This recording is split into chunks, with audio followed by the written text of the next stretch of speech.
प्रभु यीशु ख्रीष्टଙ୍କର ମଧୁର ନାମରେ ସମସ୍ତଙ୍କୁ ମୁଁ ପ୍ରେରିତ ପ୍ରଦୀପ ପୌଲ ଖ୍ରୀଷ୍ଟୀୟ ନମସ୍କାର ଜଣାଏ। ଆଉ ଏ ଦିନ ପାଇଁ ପ୍ରଭୁଙ୍କୁ ଧନ୍ୟବାଦ ଦେଉଛି। ଆସନ୍ତା ପୁନର୍ବାର ଆଜି ମଧ୍ୟ ଗୋଟେ ଈଶ୍ୱରଙ୍କ ବାକ୍ୟ ଆମମାନେ ଶିଖିବା, ଧ୍ୟାନ କରିବା, ପବିତ୍ର ଆତ୍ମା ମାନଙ୍କୁ ସମୟ ଦେଇଛନ୍ତି। ଆଜି ଦେଖିବା ବାଇବଲ ଭିତ୍ତିକ ସଂଶୋଧନ। କେହି ଯଦି ଭୁଲ କରୁଛି ତାହେଲେ ବାକ୍ୟ କି ପ୍ରକାର ତାକୁ ସଂଶୋଧନ କରିବା ପାଇଁ ଆମମାନଙ୍କୁ ଶିଖାଉଛି ତାହା ଦେଖିବା। ମାଥ୍ୟୁ ଲିଖିତ ସୁସମାଚାର 18 ପର୍ବ ତାର 15 ପଦ ଠାରୁ ଯଦି ତୁମ ଭାଇ ପାପ କରେ ତେବେ ଯାଇ କେବଳ ତୁମ ଦୁଇ ଜଣଙ୍କ ମଧ୍ୟରେ ତାହାକୁ ତାହାର ଦୋଷ ଦେଖାଅ।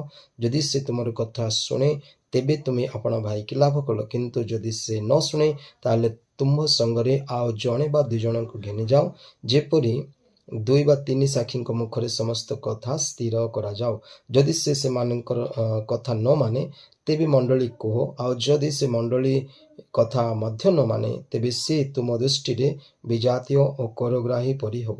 ପ୍ରଭୁଙ୍କର ଧନ୍ୟବାଦ ହଉ। ଏ ଜାଗାରେ ଯୀଶୁ ଷଷ୍ଠ ରୂପେ କହୁଛନ୍ତି ଆପଣ ପ୍ରଥମେ ବ୍ୟକ୍ତିଗତ ରୀତିରେ ତାଙ୍କ ଭୁଲକୁ ଜଣାଅ, ଯଦି ନାହିଁ 2-3 ଜଣଙ୍କୁ ନେଇକି ଜଣାଅ।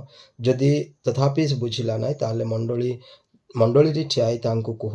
ଯଦି ସେ ମଣ୍ଡଳୀରେ ମଧ୍ୟ କଥା ମାନୁନାହାନ୍ତି ତାହେଲେ ଆପଣ ମାନଙ୍କ ଠାରୁ ସେ ପୃଥକ ରହୁ, ଆଉ ସିଏ କରଗ୍ରାହୀ ବିଜାତି ପରି ହଉ। ଆପଣ ତାଙ୍କ ସହିତ କୌଣସି ସମ୍ପର୍କ ରଖ ନାହିଁ। ଆମେ ଦେଖିବା ଯାହା ଲେଖା ହେଇଛି, ଆମେ ଦେଖୁଛୁ ତିତୋସ 3:10-11 ଯେ ଭୁଲ କରେ ତାକୁ ଅନୁଯୋଗ କର। ବାକ୍ୟ କହେ ଥରେ 2 ଥର ଅନୁଯୋଗ କର, ସେ ନ ବଦଳିଲେ ତା ଠାରୁ ପୃଥକ ରୁହ। ତିତୋସ 3:10-11।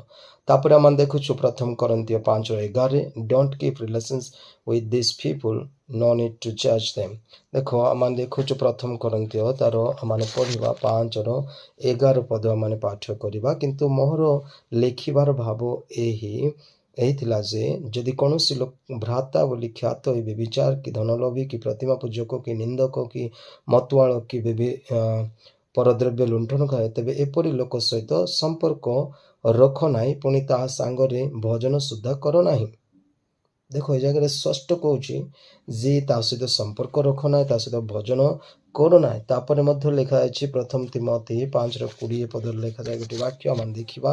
1 ତିମୋଥୀ 5 ପର୍ବ 20 ପଦ ଏପରି ଯେଉଁମାନେ ପାପ କରନ୍ତି ସେମାନଙ୍କୁ ସମସ୍ତଙ୍କ ସାକ୍ଷାତରେ ଅନୁଯୋଗ କର, ଯେପରି ଅନ୍ୟମାନେ ମଧ୍ୟ ଭୟ ପାଇବେ। ଆମେ ଦେଖୁଛୁ ପୁନର୍ବାର ଆଉ ଗୋଟେ ବାକ୍ୟ ଯାହା ଲେଖା ଅଛି 1 କରନ୍ଥୀୟ ତାର ଆମେ ଦେଖିବା।